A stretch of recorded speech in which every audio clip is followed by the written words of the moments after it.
الذي أرسل رسوله بالهدى ودين الحق ليظهره على الدين كله وكفى بالله شهيدا أشهد أن لا إله إلا الله وحده لا شريك له وأشهد أن محمدا عبده ورسوله أما بعد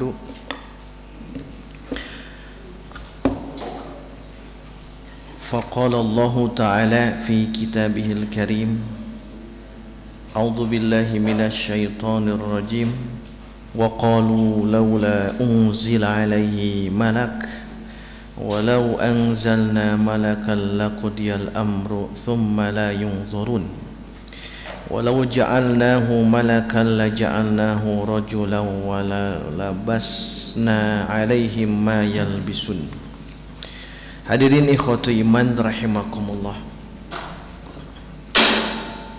Kajian Sirah Nabawiyah pada kesempatan hari ini kita teruskan dengan judul yang baru, Ta'annutu Quraisyin, pembangkangan kafir Quraisy, wa talabahum, dan permintaan mereka kepada Nabi Muhammad sallallahu alaihi wasallam al-ayati wal mu'jizati, tanda-tanda kekuasaan Allah dan mukjizat-mukjizat. Dan permintaan mereka itu di luar kebiasaan manusia, meminta sesuatu yang menurut manusia itu tidak mungkin. Dan ternyata kata kuncinya adalah mereka membangkang, bukan ingin mengetahui tapi membangkang. 1001 cara mereka lakukan. Maka di sini dijelaskan wa hakadha lam tuflih turuqul ighra, demikianlah tidak berhasil mereka ketika memberikan iming-iming terhadap Rasul yang pernah kita jelaskan di pertemuan sebelumnya, dengan cara diberi iming-iming harta, pangkat, jabatan, siapapun yang diinginkan oleh Rasul apapun, maka mereka orang-orang kafir Quraisy siap. Tetapi ternyata Nabi tidak berhenti untuk berdakwah. Maka disinilah bangsa Quraisy melihat, memandang untuk meminta kepada Nabi al-khawarik, kejadian-kejadian yang di luar nalar manusia, bahkan meminta mukjizat baik madiyah atau hissiyah, mukjizat materi. Maka di sini ada penuturan dalam kisahnya, ya, yaitu Ibnu Ishaq dalam Sirah Nabawiyah. Panjang lebar beliau menuliskan bagaimana dalam Sirah Nabawiyah Ibnu Ishaq, di dalam Sirah Nabawiyah Ibnu Hisham, bahwa di sini dijelaskan setelah para zu'ama, para kafir Quraisy, para gegeden Quraisy, ketika mereka bernegosiasi dengan Nabi dengan cara memberikan iming-iming, akhirnya tidak kunjung juga mendapatkan respon dari Nabi. Maka akhirnya mereka meminta kepada Nabi. Kata mereka begini, ya Muhammad, wahai Muhammad, fa in kunta ghaira qabilin minna syai'an mimma aradnahu alaika, wahai Muhammad, jika anda tidak menerima sesuatu pun dari kami yang sudah kami sodorkan, pangkat, jabatan, perempuan dan sebagainya, mereka sodorkan. Fa innaka qad alimta, anda itu tahu wahai Muhammad, annahu laisa minan nasi ahadun adyaqa baladan wala aqalla ma'an wala ashadda aisan minna. Anda itu mengetahui bahwa tidak ada di antara manusia seorang pun yang mengetahui negeri yang paling sempit negeri yang paling sedikit air dan kehidupan di kita itu sangat-sangat sulit. Maka akhirnya mereka meminta kepada Nabi, fasal lana rabbaka. Ini kata kafir Quraisy ya. Maka mintalah kepada Rabbmu untuk kami, alladzi ba'atsaka bima ba'atsaka bihi, yang Rabbmu itu kan mengutus Anda. Minta apa? Di sini jelaskannya dalam Ibnu Ishaq. Satu, fal yusayyir anna hadzal jibala allati qad dayyaqat alaina wal yaskut lana biladana. Itu kan pertanyaan atau permintaan yang tidak mungkin ya. Fal yusayyir, maka hendaklah jalankan, anna dari kami, hadzal jibal, gunung-gunung yang ini, karena menghalangi. Karena namanya Makkah itu bagaikan apa? Katel ya. Jadi di tengah, di sana sini kan gunung.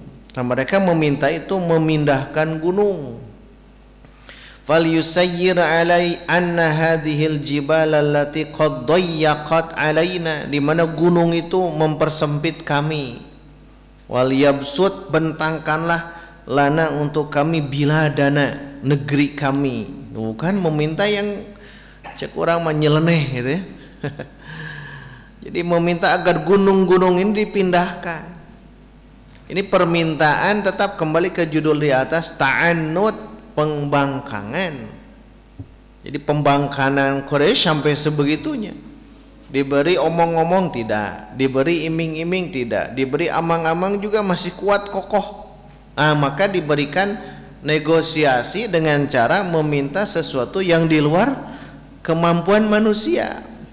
Itu di luar kemampuan manusia ya. Masa meminta gunung untuk dipindahkan. Itu yang pertama ya.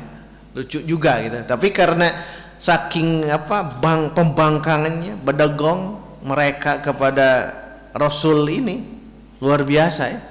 Luar biasa. Ini yang pertama. Jadi disuruh untuk memindahkan gunung. Yang kedua, wal yufajjir lana fiha anharon. Pancarkan kepada kami sungai-sungai. Kan tahu Arab itu tidak ada sungai gitu.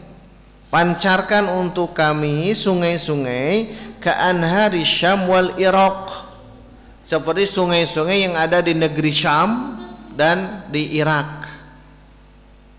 Itu kan sesuatu yang berat ya. Berat memang ini. Karena itulah Nabi merasa berat, ai dikitukeun mah katanya. Kemudian yang berikutnya, yang ketiga, wal yab'ats lana man madha min abaina wal yakun fi man yab'atsu lana minhum Qusayyabna Kilab fa innahu kana syaikh sidqin. Yang ketiga, utuslah di antara kami, yaitu di moyang-moyang kami yang sudah berlalu, jadikan di antara mereka itu Qusay bin Kilab sebagai pemimpin. Fanas aluhum amma taqulu ahakun huwa ambatil, apakah anda itu benar atau salah. Maka mereka mengatakan, bernegosiasinya, fa in saddaqaka wa sana'ta ma sa'alnaka saddaqnaka wa arafna bihi manzilataka minallah wa annahu ba'atsaka rasulan kama taqulu. Jadi intinya mereka itu meminta yang tadi sesuatu yang tidak mungkin gitu ya. Memindahkan gunung, kemudian memancarkan sungai-sungai. Akhirnya Nabi pun menegaskan ya. Nabi langsung menjawab, ma bihadza bu'istu ilaikum, aku diutus kepada kalian bukan untuk ini. Jadi menjelaskan itu Nabi itu. Wa innama ji'tukum minallah bima ba'atsani bih, hanya saja aku datang menghadapi kalian itu dari Allah, terhadap Allah utus aku ini. wa qad ballagtukum ma ursiltu bihi ilaikum, dan aku sudah sampaikan kepada kalian apa yang sudah Allah utus kepadaku terhadap kalian. Fa in taqbaluhu fahuwa hadzukum fid dunya wal akhirah. Kalau kalian menerima ajakanku ini, maka bagian kalian kebahagiaan di dunia dan di akhirat. Wa in tarudduhu alayya, tapi jika kalian menolaknya, asbiru, aku akan bersabar li amrillahi ta'ala, atas keputusan Allah, hatta yahkumallahu baini wa bainakum, hingga nanti Allah akan menghukum antaraku dan antara kalian. Nah, itu kan jawaban Nabi ya. Akhirnya Nabi membahasakan seperti tadi, membahasakan bahwa tidak mungkin bisa memindahkan gunung dan sebagainya. Nah, nanti ada hikmahnya nanti ya. Kemudian mereka pun orang-orang kafir mengatakan, fa idza lam taf'al hadza lana fakhudh li nafsika. Kalau Anda Muhammad tidak bisa melakukan itu semua, silakan ambil diri sendiri atau pikirkan diri sendiri saja. Dan permintaan berikutnya yang keempat berarti ya, sal rabbaka ayyab athama'aka malakan. Tuh. Yang keempat, mohon kepada Tuhanmu untuk mengutus seorang malaikat, yusaddiquka bima taqul, yang dia bisa membenarkan apa yang kamu katakan, wa yuraji'una anka, dan dia akan berhubungan dengan kami tentang keadaanmu. Jadi yang keempat itu meminta agar turun malaikat. Kan ngeri ya pertanyaan begini. Pertanyaan bangsa kafir Quraisy kepada Nabi meminta sesuatu yang tidak mungkin. Makanya betul Nabi itu betul bersabar ya. Bersabarnya luar biasa. Makanya tidak aneh kalau beliau masuk golongan ulul azmi. Di dalam mengenal Muhammad, Tuan Hasan ya, beliau memberikan fasal, ini bagus kalau dimiliki, nama bukunya Mengenal Muhammad, karya Tuan Hasan, Hasan. Nanti dilihat pasal ke-20, pasal ke-20 ya, tentang ketetapan dan keteguhan Nabi. Ini yang cetakan tahun 74 ya, saya juga belum lahir ya. Di kitab ini jelaskan, Tuan Hasan memberikan satu ayat surah Al-Ahqaf ayat 35, fasbir, maka bersabarlah wahai Muhammad, kama sabara ulul azmi minar rusul, sebagaimana sabarnya ulul azmi di antara para rasul. Nah, Tuan Hasan mengatakan Nabi Muhammad itu dari mula menyeru kaumnya ke jalan Allah, tidak putus-putus ia dapat halangan, rintangan dan gangguan, dari yang kecil-kecil sampai yang besar-besar, hingga hendak dibunuh, tetapi dia berdiri tetap dengan tidak bergerak atau mundur sedikit pun, sebagai sebuah gunung yang terdiri dari batu yang tunggal. Jadi istiqomah Nabi itu ya. Nabi disakiti selagi ia di Makkah, terutama waktu ia pergi sembahyang menyembah Tuhannya, yang sudah kita jelaskan ini diganggu oleh Abu Jahal. Pengganggu dan pengejek-pengejeknya terlalu banyak, dan kebanyakan mereka dari kaum keluarganya sendiri. Ketua dari mereka adalah Abu Jahal. Nah, dibahas tentang bagaimana perlakuan Abu Jahal, Abu Lahab, Uqbah bin Abi Mu'id dan lain sebagainya.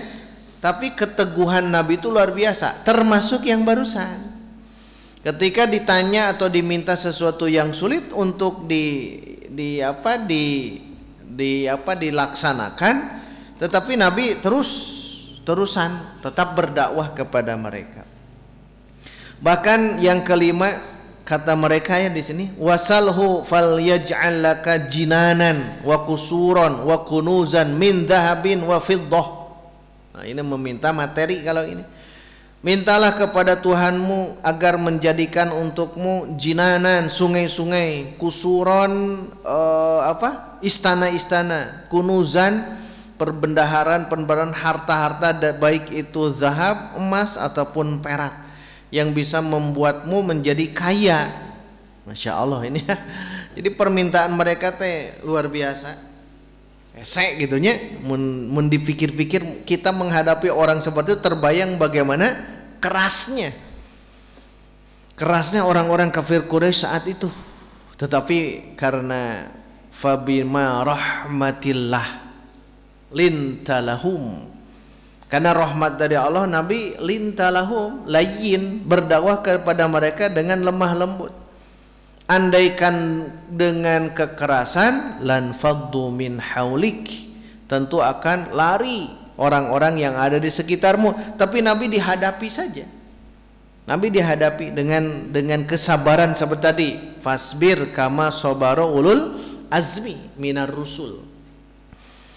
Nah kemudian Nabi pun akhirnya menjawab juga, ma'ana bifa'ilin, aku tidak bisa melakukan itu, wa ma'ana billadhi yas'alu rabbahu hadha, dan aku tidak memohon kepada Allah tentang hal ini. Dr. Abu Syuhbah dalam Sirah Nabawiyah mengatakan, li'annahu la yas'alu hadha illa man jahila risalatah wa jahila sunana rabbih wa rasulullah bari'un minhuma. Jadi kenapa Nabi mengatakan tadi aku tidak memohon kepada Allah tentang yang ini, karena permintaan yang ini yang disebutkan tadi oleh orang-orang kafir Quraisy adalah tentang kejahilan mereka, kebodohan mereka. Jadi tidak sama seperti keinginan orang-orang kafir diikuti, tidak. Ya kalau begitu kan tinggal berdoa kepada Allah, ya Allah pindahkan gunung, bagi Allah kun fayakun. Tetapi itu adalah kebodohan, maka Nabi bariun minhuma, terlepas dari kebodohan itu.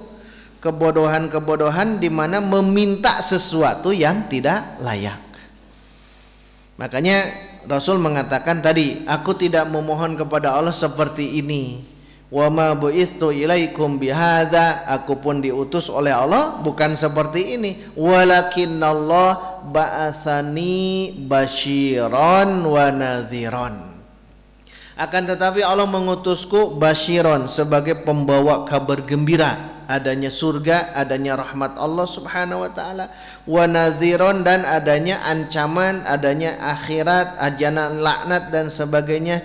Jika kalian menerima apa yang aku bawa, maka kalian akan bahagia di dunia dan akhirat, dan jika kalian menolak, aku akan bersabar seperti yang tadi ya, hingga Allah akan menetapkan hukum antaraku dan antara kalian. Itu dua pertanyaan, tadi 3 pertanyaan dijawab seperti tadi. Barusan 2 pertanyaan tentang apa? Turunkan malaikat, kemudian jadikan sungai-sungai, istana-istana, emas, intan, berlian dan sebagainya. Oleh Nabi dijelaskan seperti itu. Yang kelima itu ya. Qalu, mereka pun terus bertanya kepada Nabi. Berarti yang keenam ya. Kata mereka, askit as-samaa alaina kisafan. Askit itu apa? Robohkan langit yang ada di atas kami. Robohkan. Ngeri ya orang, dan ini real, orang-orang kafir Quraisy meminta kepada Nabi seperti itu. Askitis samaa alaina kisafan. Ibnu Hisham mengatakan al-kisaf itu al-qita'u minal azab. Kisaf itu mufradnya kisfatun, berarti maksudnya apa? Jatuhkan langit di atas kami itu, silahkan azab kami, begitu kan. Ini berani ya, makanya ngeri. Di sekarang ada tidak orang-orang yang berani menentang agama? Banyak, laki-laki perempuan banyak. Yang terakhir kemarin apa? Perempuannya berani menentang agama Islam, nauzubillah. Jadi ngeri sekarang itu ya. Sekarang berbalik, umat Islam sendiri yang mengobok-obok agamanya sendiri, sedangkan orang-orang kafir bahkan dia mengatakan pernyataannya, saya itu siap ingin bermimpi adanya negara Islam. Kata orang siapa itu? Orang kafir. Bermimpi ada negara Islam. Karena apa? Keadilan. Keadilan yang didirikan negara Islam itu pasti adil. Dia orang kafir, orang Kristen gitu. Bermimpi ingin ada negara Islam. Sekarang umat Islam justru terbalik, mereka justru menghina agamanya sendiri. Makanya betul ikhwati iman, yang berat tantangan hari ini bukan bid'ah dalam furu'iyah dalam ibadah, bukan. Justru yang bid'ah hari yang harus kita hadapi bersama itu adalah bid'ah liberal, bid'ah sekuler. Karena ini luar biasa beratnya. Mereka sudah mulai mengobok-obok aturan Islam. Aturan Islam ini berat tantangannya. Dan ternyata tantangannya bukan di halayak ramai, bukan di kalangan masyarakat, di atas.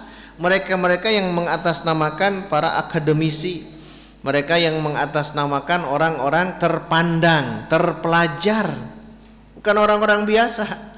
Sehingga mereka berani untuk menyatakan bahwa Quran sudah tidak lagi laku, tidak solihun likulli zaman wal makan, sudah tidak update lagi waktu dan tempat, itu tidak sesuai zaman dan tempat.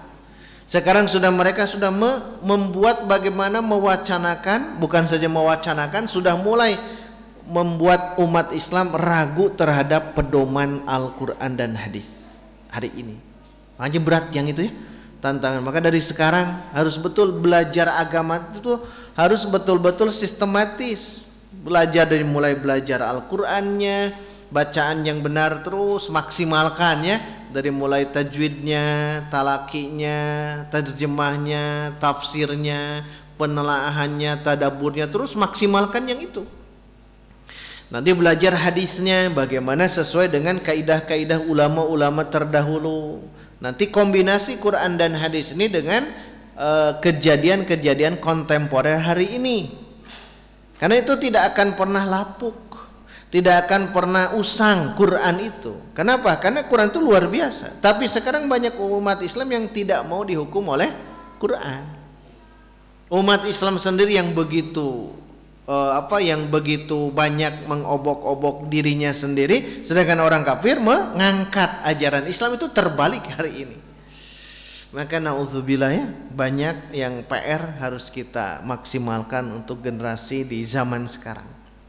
Baik, kembali ke yang tadi, yang keenam, asqitis sama alaini kisafan. Kalau begitu jatuhkan dari langit azab bagi kami. Kama za'amta anna rabbuka insya'a fa'ala, sebagaimana Anda wahai Muhammad menyangka bahwa Rabbmu itu jika dia menginginkan dia akan lakukan. Fa inna la nu'minu laka illa an taf'al, kami tidak akan beriman kepadamu kecuali apa yang kamu lakukan atas permintaan kami. Ya mas, jika Bani Israel bisanya seperti Bani Israel, jika Bani Israel lan nu'mina laka hatta narallaha jahratan, tidak akan beriman kepadamu sebelum kami melihat Allah. Nah, itu pun sama, turunkan malaikat, azab kami dari langit. Maka apa yang dikatakan oleh Nabi, zalika ilallah, itu semua aku pasrahkan kepada Allah. Insya'a ayyaf'alahu bikum fa'ala, jika Allah berkehendak untuk melakukan itu terhadap kalian, Allah akan lakukan. Hebatnya Nabi ya, dengan ketenangan, tidak dengan emosi. Makanya menghadapi sesuatu masalah itu memang dengan ketenangan. Karena Nabi itu kan jujur, sidiknya luar biasa. Menghadapi kafir-kafir Quraisy itu bukan sendiri. Banyak orang datang ke Nabi untuk bernegosiasi atau meminta sesuatu yang ini. Ini nomor 6 kan. Apakah sudah berhenti? Oh ternyata belum. Langsung qalu, kata mereka, ya Muhammad, fama alima rabbaka anna sanajlisu ma'aka wa nas'aluka amma sa'alnaka anhu fanatlubu minka ma natlubu fayataqaddama ilaika fayu'limaka ma turaji'una bih wa yukhbiruka ma huwa sani'un fi dzalika bina idza lan naqbal minka ma ji'tana bih. Intinya, Muhammad, kan Tuhanmu itu tahu kita sedang duduk bersama kamu, kita bertanya tentang kamu, tentang yang barusan kita meminta kepadamu apa yang kamu minta, sok atuh kadiekeun. Nauzubillah. Intinya kesimpulannya bahwa mereka itu tetap memperolok-olok Nabi dengan cara meminta sesuatu yang tidak mungkin. Tetapi hadirin ikhwatu iman, Masya Allah, Quran pun menjawabnya. Nanti bisa dibaca di rumahnya. Semua pernyataan tadi itu Quran menjawabnya. Ibnu Ishaq menjelaskan lebih panjang lebar tentang bagaimana Quran menjawab itu.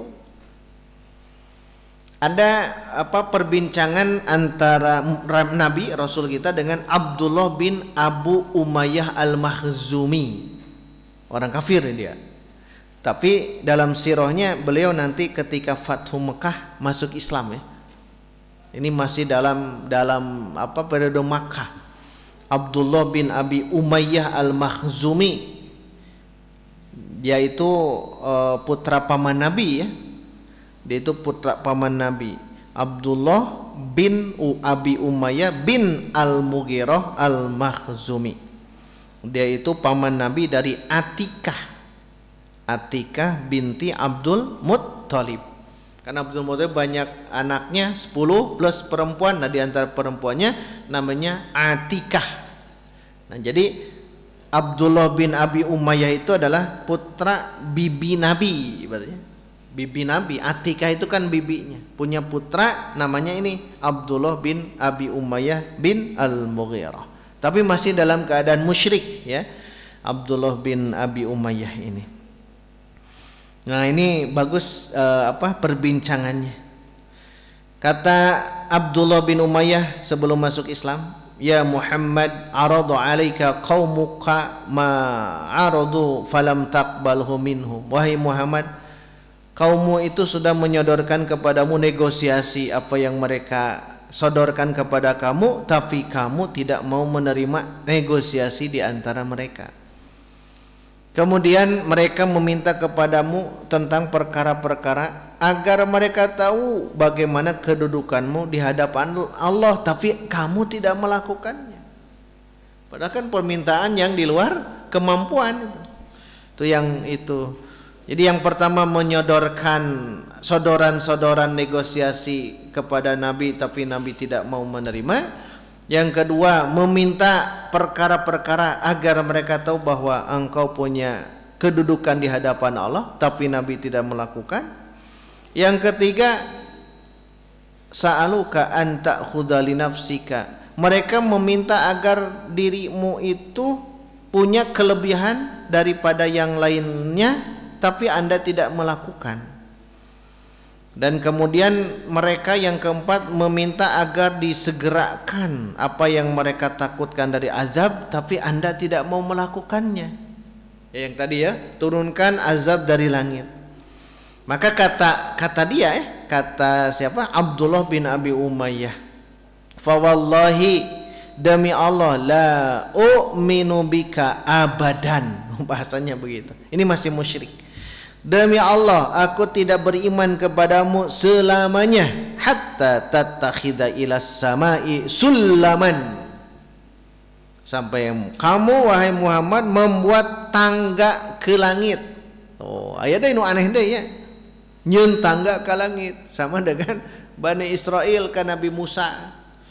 Jadi kisah berulang ya. Dan sekarang pun apalagi akan banyak umat-umat baik umat Islam atau orang kafir akan meminta kepada kaum muslimin ajaran Islam begitu. Tidak aneh ya? Tidak aneh. Buat apa? Tangga, sulam, buat tangga ke langit, summa tarqafihi, lalu Anda naik ke langit itu, wa ana anzuru ilaika, dan aku akan melihat kamu naik tangga hingga hatta ta'tiyah, hingga kamu mendatangi tangga dan kamu membawa naskah. Naskah itu berarti lembaran-lembaran, dan datangkanlah kamu nanti dengan 4 malaikat di mana mereka bersaksi bahwa Anda itu memang sesuai dengan apa yang Anda lakukan. Wa imullah, demi Allah, lau fa'alta dzalika ma dzanantu anni usaddiquka. Kalau Anda bisa melakukan itu, aku yakin Anda itu jujur. Itu kesimpulannya. Sedihnya. Maka di sini ini kan putra bibi ya, dijelaskan di sini wan sarafa Rasulullah ila ahli hazinan asifan mimma fatahu. Akhirnya Siapa Rasul pun keluar menuju keluarganya dalam keadaan bersedih, hazinan, bersedih. Kenapa? Mimma kana yatma'u bihi min qaumihi hina da'auhu, karena ingin sekali dakwah kepada kaumnya, tetapi ternyata kaumnya meminta sesuatu yang sulit untuk dilaksanakan. Nah, ternyata Ibnu Ishaq meneruskan, ternyata Rasul ketika mengajak kaumnya masuk Islam, berbicara bersama mereka dan sampai betul-betul semaksimal mungkin berdakwah, sampai berdakwah kepada yang lain-lainnya, pada gegeden Quraisy, Zam'ah bin Al-Aswad, An-Nazar bin Al-Haris, Al-Aswad bin Abdu Yaguth, Ubay bin Khalaf, Al-As bin Wa'il dan lain sebagainya, di mana mereka mengatakan tentang malaikat itu, andaikan kamu Muhammad bersama dengan malaikat, malaikat itu berbincang denganmu dengan orang-orang, dan malaikat itu melihat, malaikat terlihat bersamamu, maka itu akan lebih baik, kata mereka. Tapi akhirnya Allah pun menurunkan surah Al-An'am ayat 8 dan 9. Nah, ini dibaca nanti di rumah ya. Al-An'am 8 sampai 9. A'udzubillahi minasyaitonirrajim. Wa qalu laula unzila alaihi malakun. Dan mereka orang-orang kafir Quraisy mengatakan, andaikan diturunkan kepada Muhammad itu seorang malaikat. Andai, walau anzalna malakan, andaikan kami menurunkan malaikat, laqudiyal amru thumma la yundurun, walau ja'alnahu malakan la ja'alnahu rajulan wala labasna alaihim ma yalbisun. Turun ayat yang ini, turun yang ayat yang ini. Kemudian kita ringkas saja, turun nanti surah Ar-Ra'du ayat 31, di mana Allah menegaskan, walau anna Qur'anan suyirat bihil jibalu, andaikan Quran dijalankan ke gunung-gunung, au qutti'at bihil ardu, atau bumi itu dibelah, au kullima bihil mauta, atau berbicara dengan orang mati, balillahil amru jami'an, semua urusan itu kembali kepada Allah Subhanahu wa taala. Jadi pemikiran naon akhirnya. Jadi jangan terjebak kalau ada pernyataan, pertanyaan tentang sesuatu di luar kemampuan. Kemudian Allah pun mengatakan bahwa Rasul itu sama seperti manusia. Kan tadi meminta agar dijadikan taman-taman, istana-istana, perbendaharaan emas, perak dan sebagainya. Maka turunlah surah apa di sini? Surah Al-Furqan ayat 7 sampai 10. Wa qalu ma li hadzal rasul ya'kulu ta'am, dan mereka mengatakan, Rasul ini bagaimana dia makan makanan, wa yamshi fil aswaq, berjalan di pasar-pasar. Kan Rasul begitu ya, Rasul ke pasar berjalan dengan kakinya. Laula unzila ilaihi malakun, andaikan diturunkan malaikat, fayakunu ma'hu nadhirun, sampai ke akhir sama ini ya. Jadi andaikan nanti diturunkan malaikat, angger orang-orang kafir tidak akan iman. Ini kan sosok Nabi, dia berjalan, dia ke pasar, dia kemana-mana sama seperti manusia biasa. Kemudian di ayat berikutnya, yaitu di surah Al-Furqan ayat 20-nya, wa ma arsalna qablaka minal mursalin illa annahum la ya'kuluna ta'am, makan seperti makanan biasa, wa yamshuna fil aswaq. Maka Al-Hafidh Ibnu Katsir menegaskan, Allah memberitahukan kepada kita, seluruh orang yang diutus, baik para rasul atau para nabi, bahwa mereka makan makanan dan membutuhkan gizi, makanan, nutrisi dan gizi. Mereka berjalan ke pasar untuk berbisnis, untuk kasab dan sebagainya, dan ini tidak akan menafikan keadaan mereka dan kedudukan mereka, karena Allah sudah menjaga sifat-sifat mereka. Jadi Nabi itu biasa, termasuk Nabi kadang tertawa, bercanda, itu tidak membuat jatuh kredibilitas atau kejujuran seorang Nabi. Makanya ini jelas ya, bahwa mereka mengatakan agar turun malaikat, agar turun emas dan sebagainya, ternyata dibantah dengan ayat-ayat ini. Dan lain sebagainya, ini banyak ya, terlalu banyak. Kesimpulannya, hikmah apa yang bisa kita ambil? Andaikan Nabi langsung memohon kepada Allah, itu bisa. Tapi ternyata nanti bisa dilihat surah Al-Isra ayat 59 sebagai jawaban. Al-Isra ayat 59. Wa ma mana'ana an nursila bil ayati illa, dan tidaklah yang menghalangi kami untuk kami kirimkan tanda-tanda kekuasaan kami, illa, kecuali an kadzdzaba bihal awwalun, karena generasi-generasi dulu juga mendustakan ayat-ayat yang dibawa oleh para rasul. Jadi kalaulah betul dimunculkan mukjizat, tetap mereka akan menolak. Termasuk kemarin tentang insyiqaqul qamar, syaqul qamar, terbelahnya bulan, Abu Jahal anggar. Adanya Isra Mi'raj anggar, termasuk yang ini. Makanya kuncian di sini surah Al-Isra ayat 59, wa ma mana'aka an nursila bil ayati illa an kadzdzaba bihal awwalun.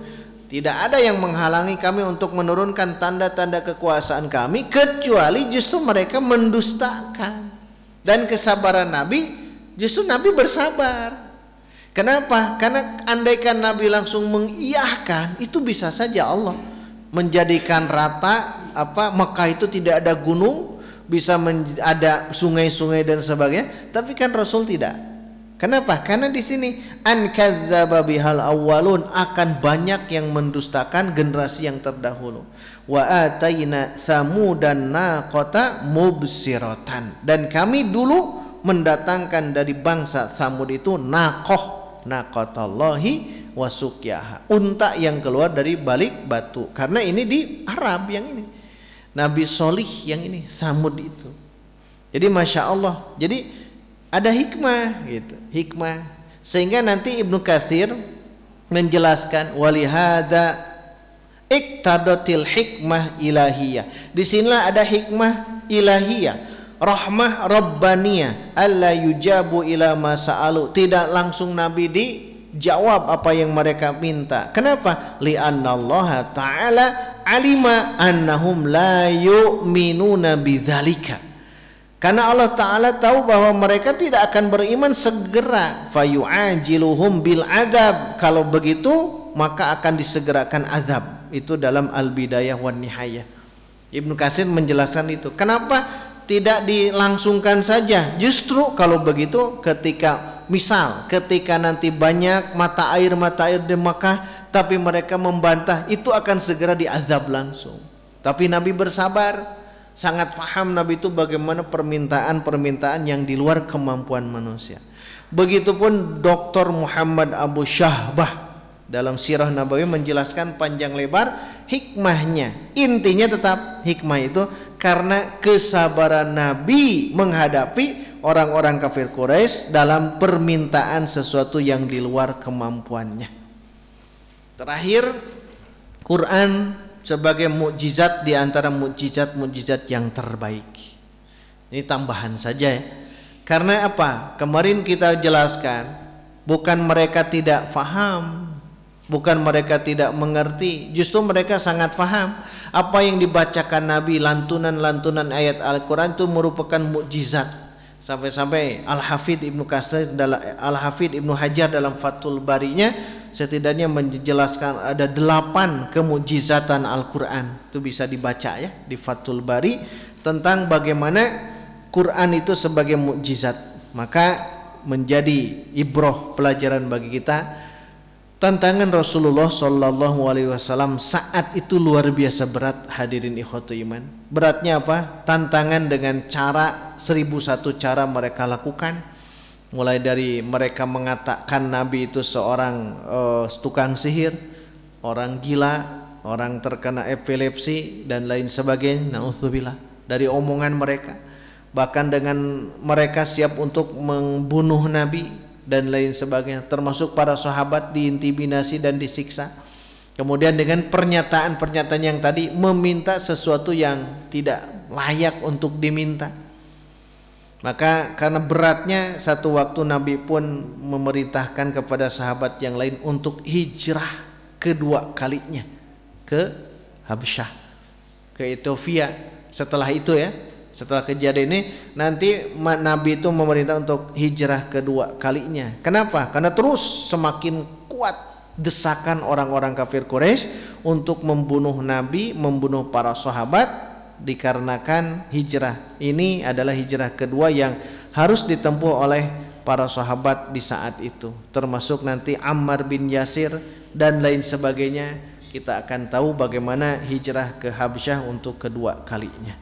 Demikian hari ini waktu iman, kajian yang dapat kita bacakan pada kesempatan hari ini. Intinya kita terus mengkaji, menggali tentang ini agar kita lebih dekat lagi dengan Nabi kita ya, Nabi Muhammad sallallahu alaihi wasallam. Kita kaji sirah nabawiyah, kita kaji hadis nabawi agar kita dicintai oleh Allah dan Rasulnya, sehingga kita dipertemukan dengan beliau kelak di yaumil qiyamah, dan semoga saja kita dijadikan sebagai hamba-hamba Allah yang bertakwa. Amin ya rabbal alamin. Aqulu qouli hadza wa astaghfirullah li wa lakum walhamdulillahi rabbil alamin. Wassalamu alaikum warahmatullahi wabarakatuh.